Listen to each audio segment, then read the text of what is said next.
స్తోత్రం, స్తోత్రం, స్తోత్రం, స్తోత్రం, స్తోత్రం. మంచిది. మనకి పరిచయమైనటువంటి మాటలు, కొంత వాక్యాన్ని మన వివరణ చేసుకుని దేవునికి ఆశీర్వాదాలు పొందుకుందాం. లూకా సువార్తలోనికి రండి. 10వ అధ్యాయం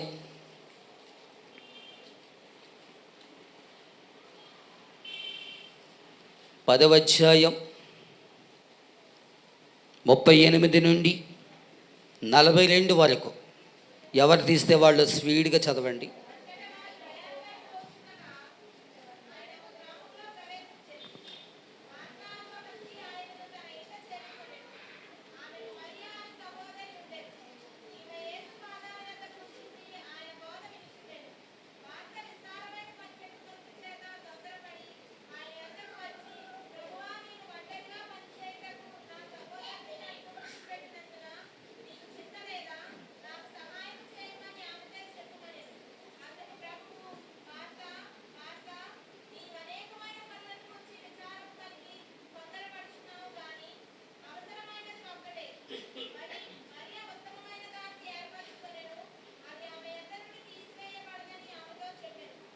చాలు. చేతులు పైకెత్తి స్తోత్రాలు చెల్లించండి. హల్లెలూయా, హల్లెలూయా. ఇప్పుడు ఇది తీసిన ప్రసంగం, చదవబడినటువంటి వాక్యములో ఇదంతా మాకు తెలుసు కదండి. దీని గురించి ఎందుకు చదివించారు, ఎందుకు చెప్పబోతున్నారు అని మీలో ప్రశ్న చాలామందికి ఉండొచ్చు. మనకు తెలుసు, ఈ వాక్యం అంతా కూడా తెలుసు. కానీ మార్తా మరియల గురించి నేను చెప్పను. కానీ మరియా ఆమె ఉత్తమమైనది అని వాక్యములో రాయబడడం చూస్తున్నాం. ప్రైజ్ ది లార్డ్, హల్లెలూయా. పిలిచింది ఒకరైతే అనుభవం నేర్చుకుంది మరొకరు. పిలిచింది మార్తమ్మ గారు అయితే దేవుని వాక్యాన్ని నేర్చుకున్నవారు మరియా. మరియా ఎంత శ్రేష్టకరమైనదో మరియా జీవితం గురించి అనేక విషయాలు పరిశుద్ధాత్మదేవుడు మనకి జ్ఞాపకం చేస్తూ ఉన్నాడు. యేసయ్య పాదాలు దగ్గర మరియా కూర్చోవడం, మరియా దేవుని యొక్క వాక్యాన్ని వినడం, దేవుని యొక్క వాక్యాన్ని వినడమే కాకుండా ఆత్మీయమైనటువంటి జీవితం సంపాదించుకుంది. దేవునికి స్తోత్రం. ఆమె టార్గెట్ ఒకటే, ఆమె నేత్రాలు ఒకటే, ఆమె హృదయము ఒకటే, ఆమె మనస్సు ఒకటే. ఏమిటో తెలుసా? ఆ మనస్సు, ఆ హృదయము ఏమిటో తెలుసా? ఆమెలో ఉన్నటువంటి ప్రేరేపణ ఏంటో తెలుసా? నా యేసయ్య నా ఇంటికి ఎప్పుడు వస్తాడో, లేకపోతే నా యేసయ్య దగ్గరికి నేను ఎప్పుడు వెళ్తానో, ఎప్పుడు నేను వాక్యము నేర్చుకుంటానో, ఎప్పుడు ఆత్మీయ జీవితం నేను సంపాదించుకుంటాను. ఈ లోకానుసారమైన జీవితంతో నాకు పని లేదు, లోకానుసారమైన మాటల ద్వారా నాకు పని లేదు, లోకానుసారమైన జీవితం ద్వారా నాకు పని లేదు. నాకు కావలసిన నా యేసయ్య, నాకు కావలసింది నీతి కిరీటము, నాకు కావలసింది దేవుని యొక్క వాక్యము. దేవుని యొక్క వాక్యము ద్వారా నేను బ్రతుకగలను, దేవుని యొక్క వాక్యము ద్వారా నేను నడవగలను, దేవుని యొక్క వాక్యము ద్వారా నేను బ్రతకగలను అని ఒక ప్రత్యేకమైన తీర్మానం చేసుకుంది. 2 చేతులు పైకెత్తి దేవునికి స్తోత్రాలు చెల్లించుదాం. హల్లెలూయా. దేవుని యొక్క బిడ్డలారా, మరియా ఏ విధంగా అయితే దేవుని యొక్క వాక్యము విన్నదో, దేవుని యొక్క వాక్యము నేర్చుకున్నదో, దేవుని యొక్క సన్నిధిలో దేవుని యొక్క మాటలన్నీ కూడా తన హృదయములో వేసుకుందో, ఈరోజు నువ్వు ఎలాంటి పరిస్థితుల్లో ఉన్నావు? దేవుని యొక్క వాక్యం వినడానికి వచ్చి ఉన్నటువంటి నీవు, నీ హృదయం ఎలాగ ఉందో, నీ మనస్సు ఎలాగ ఉందో, నీ అంతరంద్రయము ఎలాగ ఉందో పరిశుద్ధాత్మ దేవుడు ప్రతి ఒక్కరిని కూడా ఈరోజు మనలందరినీ కూడా ప్రభు చూస్తూ ఉన్నాడు. అదేమిటో తెలుసా? దేవుని బిడ్డ, దేవుని యొక్క సన్నిధికి వచ్చి ఉన్నటువంటి నీవు, మనమే ప్రార్థన చేస్తాము. ఏమని ప్రార్థన చేస్తామో తెలుసా? ఒట్టివలి ఉన్నాను నాయన, నన్ను నిండైన ఆత్మతో నింపు నాయన, నిండైన ఆత్మతో యేసయ్యా నన్ను బలపరచమని మనం ప్రార్థన చేస్తాం. చేస్తాం. అదేవిధంగా వట్టివలి ఉన్నటువంటి నీవు మరియ ఏ విధంగా అయితే దేవుని యొక్క వాక్యం విన్నదో, దేవుని యొక్క వాక్యం నేర్చుకున్నదో, దేవుని యొక్క సన్నిధికి వెళ్ళిందో, దేవుని యొక్క సన్నిధికి అనగా యేసయ్య పాదాల దగ్గర కూర్చుని దేవుని యొక్క మాటలు విన్నదో, నీవు నేను అందరము కూడా ఒక ఆత్మీయమైన జీవితం కావాలంటే, ఆత్మీయమైనటువంటి ఆయన సన్నిధులు మేలులు మనము పొందుకోవాలంటే, ఆత్మీయమైనటువంటి స్థితి మనకు కావాలంటే, ఆత్మీయమైన ఆశీర్వాదాలు మనకు కావాలంటే, ఆత్మీయమైన దీవెనలు కావాలంటే, ఆయన కుమ్మరించబడాలంటే యేసయ్య పాదాలు సన్నిధిలో కూర్చుని తగ్గింపుతో కలిగి దేవుని యొక్క వాక్యమును వినాలి. వినుట వలన విశ్వాసము కలుగుతూ ఉంది. నువ్వు ఏమి వింటున్నావో, ఏమి వినట్లేదో, ఏది చూస్తున్నావో, ఏది చూడడం లేదు, ఏది గైకొంటున్నావో, ఏది గైకొనటం లేదో, పరిశుద్ధాత్మ దేవుడు ఈ ఉదయకాల సమయములో ప్రభు మనతో మాట్లాడుతూ ఉన్నాడు. దేవునికి స్తోత్రం, హల్లెలూయా. దేవుని బిడ్డ మరియా కేవలం దేవుని మాట విన్నది. యేసయ్య పాదాలు దగ్గర కూర్చుని ఆయన చెప్పే ప్రతి పదం, ప్రతి మాట ఆమె వింటుంది, నేర్చుకుంటుంది. ఆత్మీయత కావాలనుకున్నది, ఆత్మీయ జీవితం కావాలనుకున్నది. కానీ దేవుని యొక్క బిడ్డలారా, బైబిల్లో ఉంటుంది ఒక మాట, ఏమనో తెలుసా? మార్త విస్తారమైన పని పెట్టుకుంది. విస్తారమైన పని పెట్టుకుంది. విస్తారమైన పని ఎలా ఉంటుంది? విస్తారమైన పని, మామూలు పని వేరు, విస్తారమైన పని వేరు. విస్తారమైనటువంటి పని ఏ విధంగా ఉంటుంది చెప్పండి? ఇంకా కూర్చున్న తర్వాత, సామాలు తోముతున్న తర్వాత, ఏమని చెప్పండి? తోమి ఇంకా తోమాలి, దాన్ని జిడిపోవాలి, తన యొక్క లోపల పోవాలి, బయటకు పోవాలి, తోమింది మళ్ళీ తోమడం. అలాగే వాక్యాన్ని ఎందుకు తోమం మనం? ఎట్టన్నారన్నమాట, వాక్యాన్ని ఎందుకు తోమం మనం? చదివేశాం కదా వాక్యం, బైబిల్ మూసాయి, ఎందుకు వచ్చింది అనేసి అనుకుని వెళ్ళిపోతారు. ఇప్పుడు మార్తకి ఏం చేసిందంటే, యేసయ్యని పిలిచింది బాగుంది, ఆయన రమ్మన్నది. దేవా, నీవు నా ఇంటిలో నీ పాద ధూళి దులిపితే నాయనా, నాకెంత ఆశీర్వాదం నాయనా, నాకెంత దీవెనైనా అన్నది. అని తీసుకొచ్చిన తర్వాత యేసయ్యని ఏం చేసింది? కూర్చోబెట్టేసి పనిలో లీనమైపోయింది. ఎందులో లీనమైపోయింది? పనిలో లీనమైపోయింది. పనిలో లీనమైపోయిన తర్వాత ఎవరిని పట్టించుకోరు. వింటున్నారన్నమాట? గట్టిగా స్తోత్రాలు చెల్లించారు. హల్లెలూయా. ఒక్కొక్కరు వాళ్ళ ఇంట్లో ఉన్న ఇద్దరే ఉంటారా ఇంట్లో? వాళ్ళ ఇంట్లో ఇద్దరే ఉన్నా కానీ ఇద్దరికి సరిపడే సామాన్లు ఉండవు వాళ్ళకి. వింటున్నారన్నమాట? వాళ్ళిద్దరు ఉన్నది ఇద్దరే ఆ ఇంట్లో ఉన్న ఇద్దరే కానీ ఇంట్లో 10 మంది ఉంటారు. సుశీలమ్మక్క గారు, మీ ఇంట్లో ఎంతమంది ఉంటారండి? వాస్తవంగా చెప్పండి. ఇప్పుడు అంటే కొంపలు వచ్చేసే వాళ్ళకి. వాస్తవంగా మీ ఇంట్లో 10 మంది ఉంటారా? కోడలతో కలిపి. ఏమంటే కోడలతో కలిపి ఎంతమంది ఉంటారు?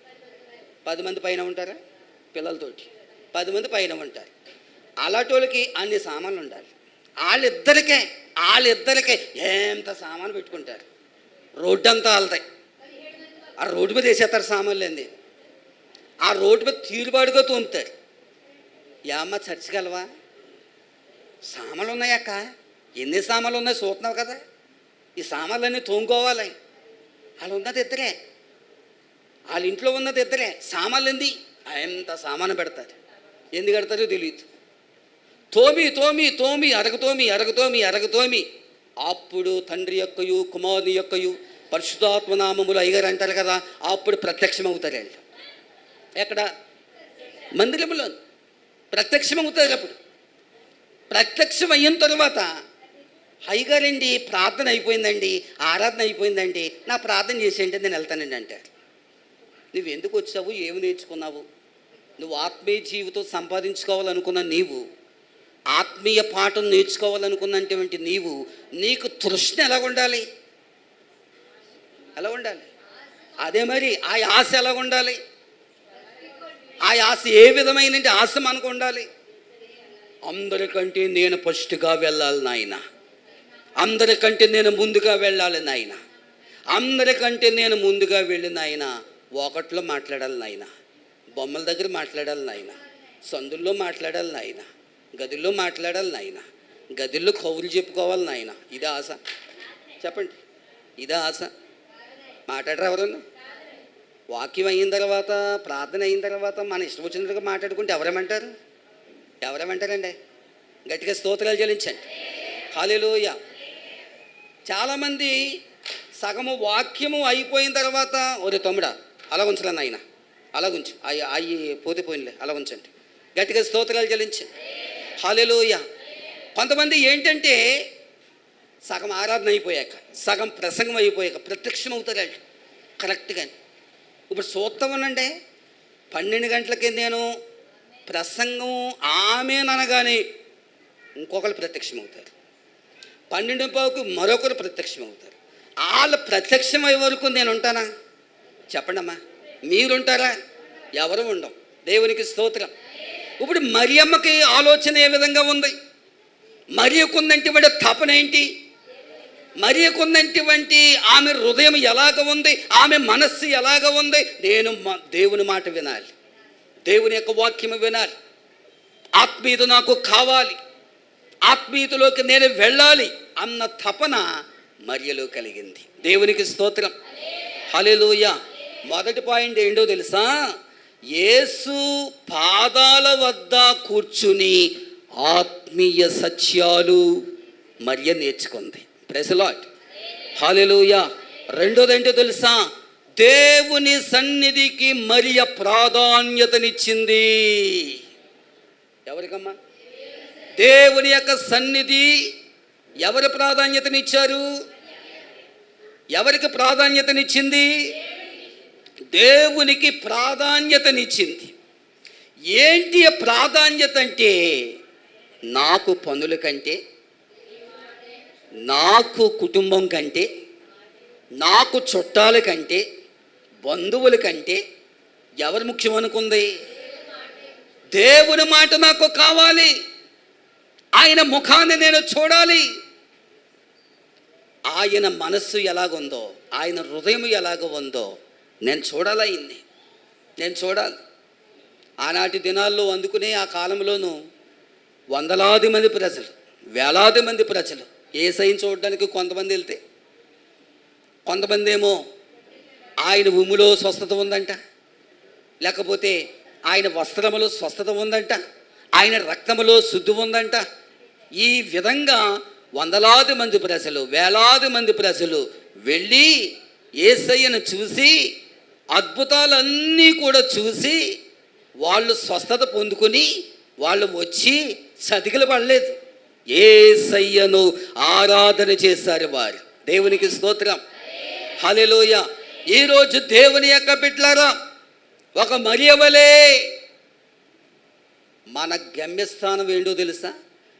గురి. మరియా తన గురి ఏంటో తెలుసా? యేసయ్య దగ్గరికి వెళ్ళాలని తీర్మానం చేసుకుంది. యేసయ్య దగ్గరికి వెళ్ళింది. యేసయ్య దగ్గరికి వెళ్ళి ఎందుకు పనికిరాని కబుర్లు మాత్రం మాట్లాడలేదు. యేసయ్య కూడా ఎందుకు పనికిరానిటువంటి కబుర్లు చెప్పలేదు. ఆయన వచ్చాడు ఒక ధన్యత అయితే, మరొక ధన్యత ఏంటో తెలుసా? నా ఇంటిలోనికి ఒక యేసయ్య వచ్చాడంటే నాకెంత ఆశీర్వాదకరం, నాకెంత దీవెనకరం. దేవుని యొక్క సేవకులు ఊహించిన విధంగా మన ఇళ్లకు వస్తారు. అప్పుడప్పుడు మా ఇళ్లకు వచ్చినప్పుడు మనం ఏం చేస్తాము? వెంటనే కంగారైపోతాం మనం. అవునా కదా? కంగారైపోతాము, వెంటనే చైరేస్తాము, కూర్చోండి అయ్యగారు అంటాం, చేతులు కొట్టుకుంటాం, మనం ప్రస్తోత్రం చెప్తాం, ప్రైలాట్ చెప్తాం, వందాలని చెప్తాం. కూర్చుని అయ్యగారండి ఎలాగున్నారండి అంటాం. అమ్మ మీరు ఎలాగున్నారండి అయ్యగారు అంటారు. అందరు బాగున్నారా అంటారు. మనకున్న సమస్యలు యేసు ప్రభుకు చెప్పినట్లుగా అయ్యగారికి మనం చెబుతాం. ఎందుకు చెప్తాం? ఆయన ప్రార్థన చేస్తారని, వచ్చేవాడికి వెళ్ళేవాడికి చెప్పం మనం. కేవలం ఒక దేవునికి సేవకులకు మాత్రమే మనము చెబుతాము. వారు నా కొరకు, నా జీవితం కొరకు, నా కుటుంబం కొరకు, నా బిడ్డల కొరకు ప్రార్థన చేస్తారని మనం చెబుతాం. ఆ సేవకులు మన కొరకు ప్రార్థన చేస్తారు. మన కొరకు ఆయన ప్రార్థన చేస్తారు కనుకనే దేవుడు ఎంతవరకు కూడా మనల్ని అందరినీ కూడా యేసయ్య సజీవులుగా ఉంచాడు. నమ్మిన వారి స్తోత్రాలు చెల్లించండి. హల్లెలూయా, హల్లెలూయా. లోకాసు వార్త 10వ అధ్యాయం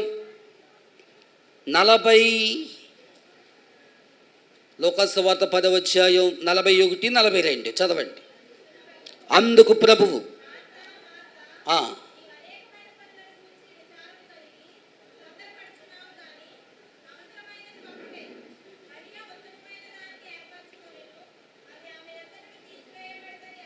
చాలండి. ఈ చదవబడినటువంటి వాక్యములు దేవుని యొక్క బిడ్డలారా, యేసయ్య ఒక వాగ్దానం చేశాడు. ఏంటంటే వాగ్దానము, మార్తా నువ్వు అనేకమైన పనులను గూర్చి విచారం కలుగున్నావు, కానీ అవసరమైనది ఒకటే అన్నాడు యేసయ్య. అవసరమైనది ఒక్కటే అన్నాడు. ఏంటో తెలుసా? అవసరమైనది ఒక్కటే అన్నాడు.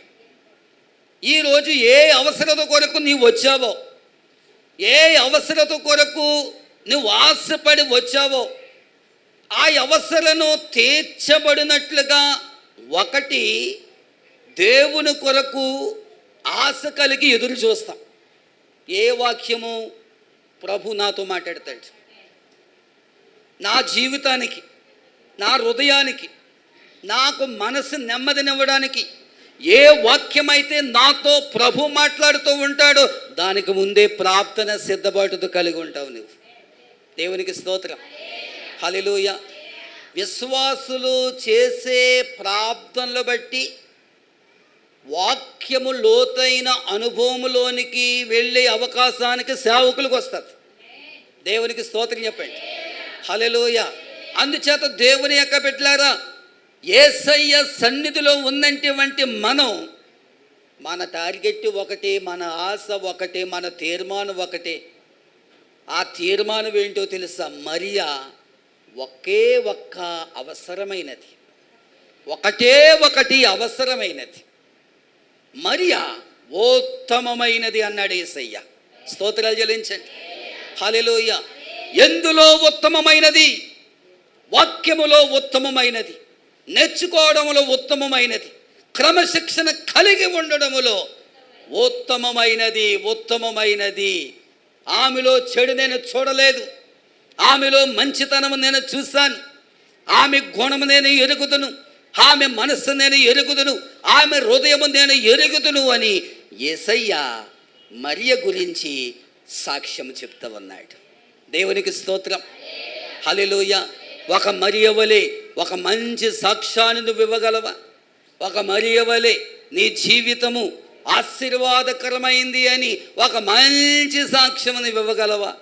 ఒక్కసారి మైకిస్తే అందరూ చెప్పగలరు. దేవునికి స్తోత్రం, హల్లెలూయా. మరియా కన్నీటితో ప్రార్థన చేసింది. మరియా లోకానుసారమైనటువంటి జీవితంలోనికి వెళ్ళలేదు. మరియా యేసు రక్తము ద్వారా ఆయన సన్నిధిలో ఆయన యొక్క ప్రత్యేకత నాకు కావాలనుకున్నది, ఆయన మాట నాకు కావాలనుకున్నది, ఆయన యొక్క నోటి ద్వారా పలుకులు నాకు కావాలనుకున్నది. మరే విధమైన ఆశపడలేదు మరియా. దేవునికి స్తోత్రం, హల్లెలూయా. ఓ రోజు ఒక దుర్మార్గుడు, సినీ యాక్టర్, వాడు ఒక సినిమా తీశాడు యేసయ్యకి వ్యతిరేకంగా. ఇంచుమించు ఆ సినిమా వచ్చి 20 సంవత్సరాలు పైనే అవుతుందేమో. మరియమ్మకి యేసు ప్రభువుకి వాళ్ళకి సంబంధం ఉందని, అక్రమ సంబంధం ఉందని ఒక పనికిమాలినోడు సినిమా తీశాడు ఒకరోజు. కోట్లు వాడు సంపాదించి తెరలకు ఎక్కించి సినిమా హాల్కి పంపించి, అబ్బా నా పని చాలా బాగుంది, కోట్లు నాకు వచ్చాయి అనుకున్నాడు. ఆడికి 3వ రోజు చచ్చి ఊరుకున్నాడండి. ఆడ 3వ రోజుని మోషన్స్ పట్టేసుకుని చలి జ్వరం వచ్చేసాడికి. ఏ హాస్పిటల్కి వెళ్ళినాడికి జబ్బు తగ్గలే. అమెరికా ఓడిండాడు. మన ఆంధ్రాలో ఎవడో కూడా తీయలేదు అలాంటి సినిమా. తర్వాత దీని ఏమంటారు, సీడీ ప్లేయర్లు వచ్చాయి, డివిడి ప్లేయర్లు వచ్చాయి. ఆ డివిడీలు కూడా సప్లై చేసినాడు ఆడే. ఆ డివిడీలు కూడా సప్లై చేసినాడు వాడే, అమ్మినోడు ఆడే. చాలామంది కొనుక్కున్నారు, తెలియని వాళ్ళు చాలామంది వేసుకున్నారు. చాలామంది సేవకుల దగ్గరకు వచ్చి వాళ్ళు వేసిన ప్రశ్న ఏంటి తెలుసా? ఇదేంటండి, బైబిల్ ఎక్కడ లేదు కదండి, ఇలాగా వీడెవడండి ఇలా తీసాడేంటండి, సంబంధం ఉందని తీసాడేంటి, నిజంగా ఉందండి అనేసి చాలామంది కూడా తెలియని రీతిలో వారు మాట్లాడారు. సమస్తము యేసయ్య ఎరిగినవాడు. ఆయనతో ఏలాకోలం ఆడితే సరదాగా తీసుకుంటే సినిమా తీసినా, వాక్యం తీసుకున్నా, ఇంకోటి తీసుకున్నా అక్కడ పెట్టిన చట్నీ చేసేస్తాడు. ఇంకా తిరిగి లేదు. ఇంకా ఆడి దెబ్బతోటి 3వ రోజుకి చచ్చాడనమాట. అమెరికా వాడండి, బలమైనోడేంటి, ఆడి పేరేదో ఉంది. దేవునికి స్తోత్రం చెప్పండి. హల్లెలూయా. దేవుని బిడ్డ, నీవు నేను ఆరాధన చేస్తున్నటువంటి దేవుడు ఎలాంటి వాడో తెలుసా? ఆయన నీతిమంతుడు, ఆయన జీవము కలిగిన వాడైన, ఆయన యథార్థవంతుడు, నిన్న నేడు ఏకరీతిగా ఉన్నటువంటి పరిశుద్ధాత్మ దేవుడై ఉన్నాడు ఆయన. దేవునికి స్తోత్రం. హల్లెలూయా.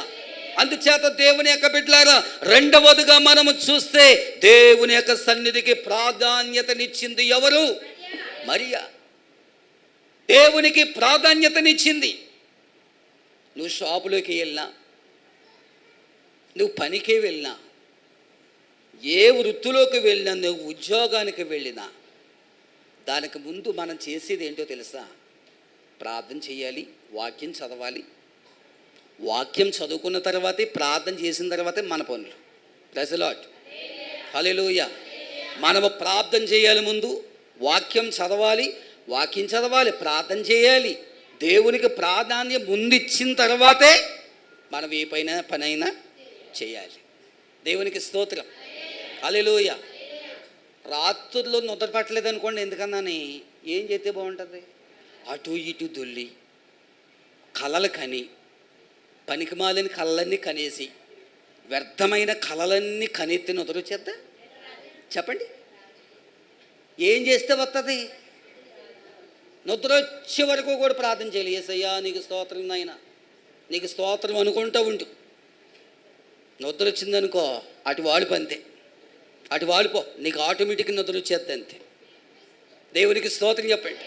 హల్లెలూయా. మానవులకి ఎక్కడ వస్తుందంటే నిద్ర, యేసయ్య సన్నిధి ఖాళీగా ఉంది కాబట్టి. యేసయ్య సన్నిధి నిద్రపోతే ఎవడేమంటాడు నన్నని నిద్రపోయేవాళ్ళు, కునుకుపాట్లు పడేవాళ్ళు,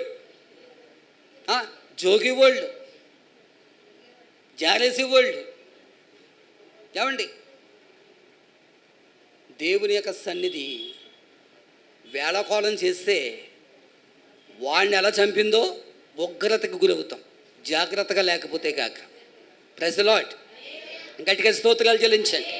హల్లెలూయా. అందుకనే పరిశుద్ధాత్మ దేవుడు మనకు సెలవిస్తూ ఉన్నటువంటి రీతిలో ఏమిటో తెలుసా? మరియ దేవునికి ప్రాధాన్యత ఎలాగ ఇచ్చిందో మనము దేవునికి ప్రాధాన్యతనివ్వాలి. దేవునికి ప్రాధాన్యతనిచ్చినప్పుడు మన ప్రాధాన్యత ప్రభు చూస్తాడు. దేవునికి స్తోత్రం. హల్లెలూయా. 5 నిమిషాల సమయం ఉంది. మూడోది ఏంటో తెలుసా? దుఃఖములో కూడా యేసయ్య దగ్గరికి మరియ వెళ్ళింది. మళ్ళీ చెప్పండి. దుఃఖములో కూడా యేసయ్య దగ్గరికి ఎవరు వెళ్ళారు? మరియ వెళ్ళింది. యోహాను సువార్తలోనికి రండి. 11వ అధ్యాయం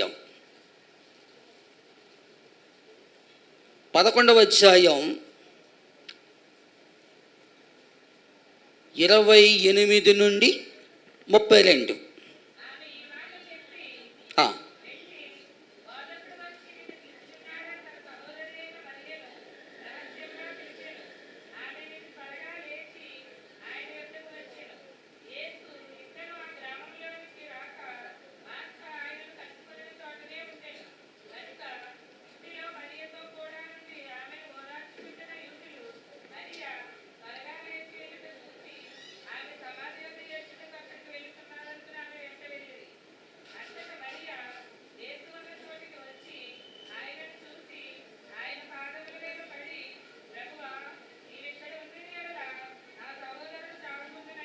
చాలు, దేవునికి స్తోత్రం చెప్పండి. హల్లెలూయా. మరియా మార్తలు అక్క చెల్లెలు అన్న విషయం మనకు బాగా తెలుసు. వీళ్ళకు తమ్ముడు ఉన్నాడు, ఎవరైనా లాజరు. లాజరు రోగముతో ఉన్నాడు. ఆ టైములో రోగముతో ఉన్నాడు కనుక ఊర్లో యేసయ్య లేడు కాబట్టి ఈలోగా చేయవలసినటువంటి కార్యక్రమాలన్నీ కూడా జరిగిపోయాయి అక్కడ. తర్వాత యేసయ్య వచ్చాడు. యేసయ్యను ఎదుర్కొన్న వాళ్ళు ఎవరు? మరియా ఎదుర్కొని త్వరగా పరిగెట్టిందంట యేసయ్య దగ్గరికి. ఎలా పరిగెట్టింది? త్వరగా పరిగెట్టిందంటే యేసయ్య దగ్గరికి వెళ్ళి ఒకటి ఆయన పాదముల మీద పడింది. ఆయన త్వరగా వెళ్ళింది ఒకటి, పాదముల మీద పడింది రెండోది. వేదనతో రోదనతో ఎంతో ఏడ్చి తన బాధనంతా కూడా ఎవరికి చెప్పుకుంది? యేసయ్యకు మాత్రమే చెప్పుకుంది. దేవునికి స్తోత్రం. హల్లెలూయా. యేసయ్యకే చెప్పుకోవాలి. అమ్మ, మన శ్రమలు, మన బాధలు, మన కష్టాలు, లేకపోతే మనలో ఉన్నటువంటి శోధనలు ఏది ఉన్నా కానీ ఎవరికి చెప్పుకోవాలి? యేసయ్యకు మాత్రమే చెప్పుకోవాలి. కుమిలిపోయి ఎవరికి చెప్పుకోలేక సతికిలు పడిపోతే మన బాధలు తీరతాయా? మనకున్న శ్రమలు పోతాయా? మనకు మంచి రోజులు వస్తాయా?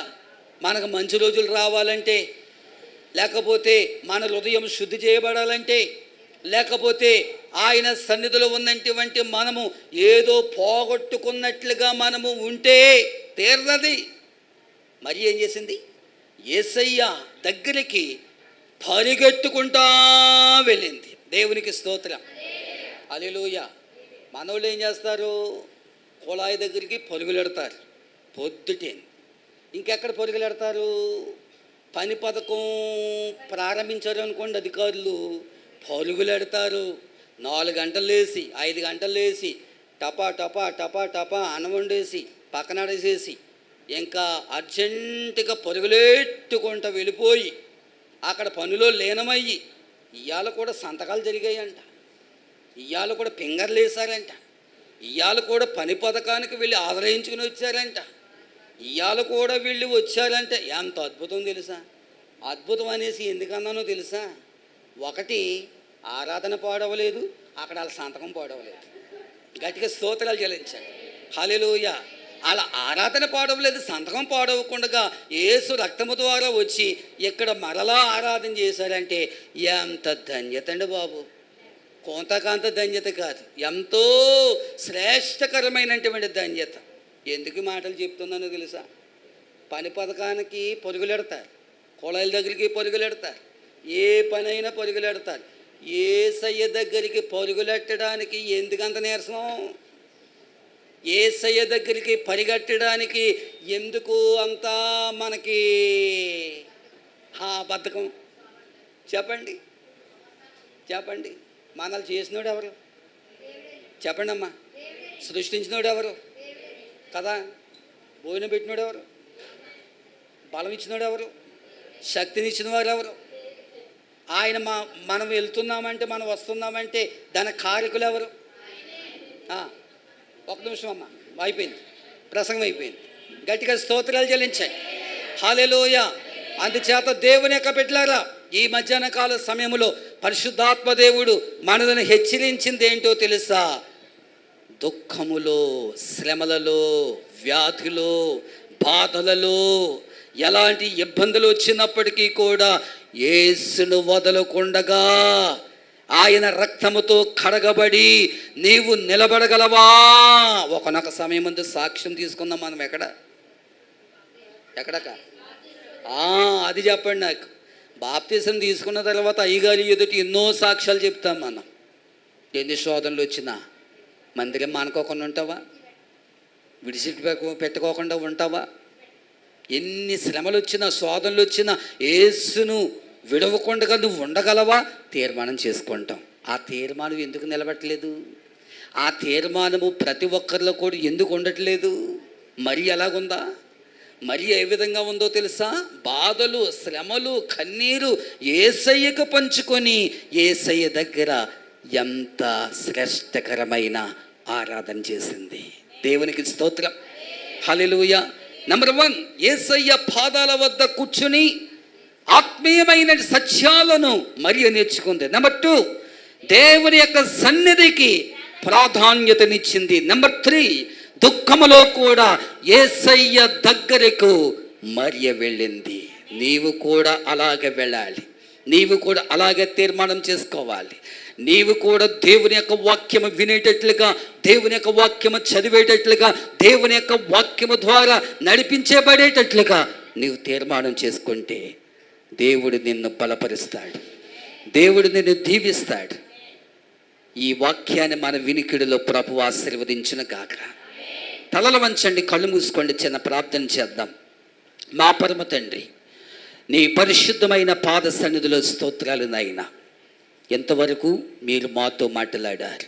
అవునైనా మరియా జీవితంలోనైనా యేసయ్య పాదాల దగ్గర కూర్చుని దేవుని యొక్క వాక్యం విన్నది, ఆ వాక్యాన్ని నేర్చుకున్నది, ఆ వాక్యము ద్వారా నడిచింది, ఆత్మీయ జీవితం కావాలనుకున్నది. ఈరోజు నీ బిడ్డలమైనటువంటి మేము నీ సన్నిధికి వచ్చాము నాయన. నీ సన్నిధికి వచ్చి ఉన్నటువంటి మేము మరియ ఏ విధంగా దేవుని యొక్క మాట విన్నదో, ఆయన పాదాల దగ్గర కూర్చున్నదో నాయన, అదే ఒక ప్రత్యేకత మేము చేసుకుంటూ నాయన, మరియ వలే మేము ఆత్మీయ జీవితం సంపాదించుకోవడానికి, మరియ వలే ఆత్మీయమైనటువంటి సంగతులను మేము నేర్చుకోవడానికి నీ కృప దయచేసి నడిపించిన ఆయన స్తోత్రాలు దాయన. మరియ ఏ విధంగా అయితే దేవునికి ఇవ్వవలసినటువంటి ఒక ప్రత్యేకమైనది ఇచ్చింది, ఆ ప్రత్యేకమైనది ఏమిటో తెలుసా? ఒక మంచి ప్రాధాన్యత దేవునికి ఇవ్వాలనుకున్నది, దేవునికి ఇచ్చి శ్రేష్టకరమైన ఆరాధన చేసింది నాయన. మేము కూడా అదే స్థితిలో ఉండి యథార్థమైన మనసుతో, యథార్థమైన హృదయంతో మేము ఆరాధన చేసి నేను గణపరిచి నీ కృపతో మమ్మల్ని అందరినీ కూడా బలపరచండి, ఆశీర్వదించి మహిమ పొందండి. విన్న వాక్యాన్ని ప్రతి బిడ్డ హృదయములో నాటిబడి ఫలించబడి ఆశీర్వాదం, దీవెనలు, ఆత్మీయత ప్రతి విశ్వాసం మీద ఉంచి నడిపించి మహిమ పొందండి. యేసు నామమున ప్రార్థించుకుని వేడుకొంచును మా పరమ తండ్రి, ఆమేన్. ఈ సమయాన్ని నాకు ఇచ్చిన దైవజనుల నాన్నగారికి, ఆసక్తితో ఉన్న విశ్వాసులందరికీ కూడా వందనాలు. Thank you.